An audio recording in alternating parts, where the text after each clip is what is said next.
America की Iran को धमकी तो रूस ने भी दिखाई भपकी। ईरान को मिला एक और साथ। क्या वर्ल्ड वॉर 3 की तरफ बढ़ रही हालात।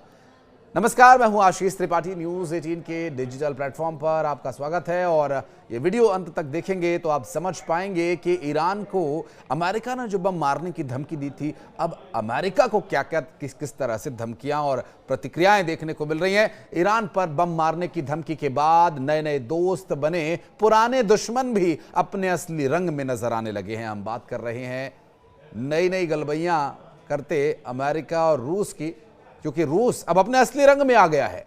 कहीं ये तीसरे विश्व युद्ध की ओर बढ़ते कदम तो नहीं। हाल ही में शी जिनपिंग और पुतिन ने ईरान के परमाणु कार्यक्रम को समर्थन देने का ऐलान कर अमेरिका के लिए मुश्किलें खड़ी कर दी थी, और इसके बाद ईरान रूस और चाइना के समर्थन से जल्द ही परमाणु शक्ति बनने की संभावना के चलते आगे की ओर देख रहा है। जबकि ये बात अमेरिकी प्रेसिडेंट डोनाल्ड ट्रंप को बिल्कुल भी रास नहीं आ रही है, क्योंकि ईरान का परमाणु संपन्न शक्ति बनना अमेरिका और इजराइल के लिए खतरनाक हो सकता है। जी हां, दरअसल हाल ही के दिनों में अमेरिका का पूरा जो ध्यान था वो ईरान को परमाणु समझौते के लिए तैयार करने पर था, लेकिन मौजूदा हालात को देखते हुए अमेरिका की सारी उम्मीदें टूटती नजर आ रही हैं। हालांकि अमेरिका के प्रेसिडेंट डोनाल्ड ट्रंप अभी भी ये चाहते हैं कि दोनों देशों के बीच परमाणु समझौता हो जाए। इस बारे में एक इंटरव्यू में अमेरिकी प्रेसिडेंट डोनाल्ड ट्रंप ने कहा भी था कि अगर वे सहमत नहीं होते हैं तो बमबारी होगी, और ये ऐसी बमबारी होगी जैसी उन्होंने पहले कभी न देखी हो। अब इसके बाद इंटरनेशनल अफेयर्स जनरल को दिए गए एक और इंटरव्यू में बोलते हुए रूस के उप विदेश मंत्री सार्गेई रायाबकोव ने इस मुद्दे पर चिंता जताई है। उन्होंने जोर देकर कहा कि धमकियों और अल्टीमेटम्स को लेकर तनाव तो बढ़ेगा। अमेरिकी प्रेसिडेंट डोनाल्ड ट्रंप के जवाब में ईरानी संसद के स्पीकर ने अमेरिकी सैन्य ठिकानों को तबाह करने की चेतावनी भी दी थी। ईरान के संसद के स्पीकर मोहम्मद बकर कलीबाफ ने अंतर्राष्ट्रीय कुछ दिवस पर तेहरान यूनिवर्सिटी में आयोजित एक कार्यक्रम को संबोधित करते हुए ये बातें कही थी।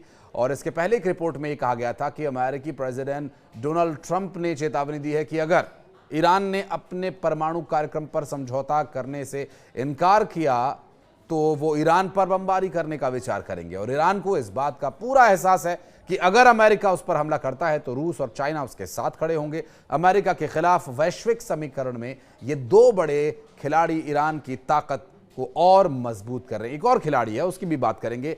एक और बड़ा प्लेयर इस गेम में है। अमेरिकी खेमे के प्रतिबंधों का जवाब देने के लिए ईरान के पास कूटनीतिक और सैन्य विकल्प मौजूद हैं। ईरान की सबसे बड़ी ताकत उसका आत्मनिर्भर सैन्य तंत्र है, और खास करके उसकी मिसाइली क्षमता।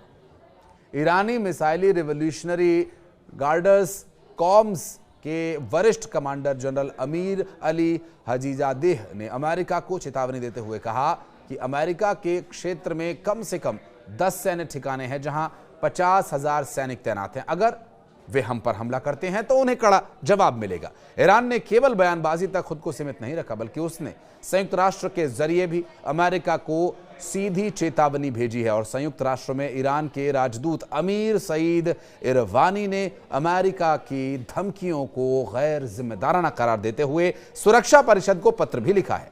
और इस पत्र में स्पष्ट रूप से कहा गया है कि अमेरिका या उसका कोई सहयोगी इजराइल आक्रामक कदम यदि उठाता है तो ईरान तुरंत और मजबूती से उसका जवाब देगा। बहरहाल ईरान का जो मिसाइली अटैक है वो केवल शक्ति प्रदर्शन के लिए नहीं है, ये भी उन्होंने कहा। और साथ ही ये भी बताया कि उसके पीछे परमाणु रणनीति भी छिपी हुई है।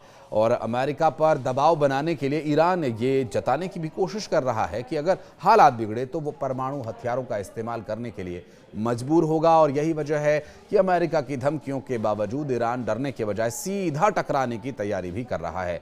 और एक बड़े अखबार में छपी खबर को सही माने तो ईरान के वरिष्ठ सैन्य अधिकारी अमेरिकी सैन्य ठिकानों को निशाना बनाने की रणनीति पर पहले से ही काम कर रहे हैं। और जहां पर अमेरिका और ब्रिटिश सैन्य ठिकानों का खासतौर पर जिक्र भी किया गया था। और अगर ईरान इस सैन्य अड्डे पर हमला करता है तो ये अमेरिका के लिए एक बड़ा झटका होगा। वहीं उत्तर कोरिया के शासक किम जोंग उन, जो इस खेल में तीसरे बड़े खिलाड़ी हैं, चाइना और रशिया के अलावा ईरान को समर्थन देने वाले किम जोंग उन भी अब उतर आए हैं, क्योंकि ये तीनों ही देश ऐसे हैं जो अमेरिका के द्वारा लगाए गए कई प्रतिबंधों का दंश झेल रहे हैं और कई जगह इसका विरोध भी कर चुके हैं।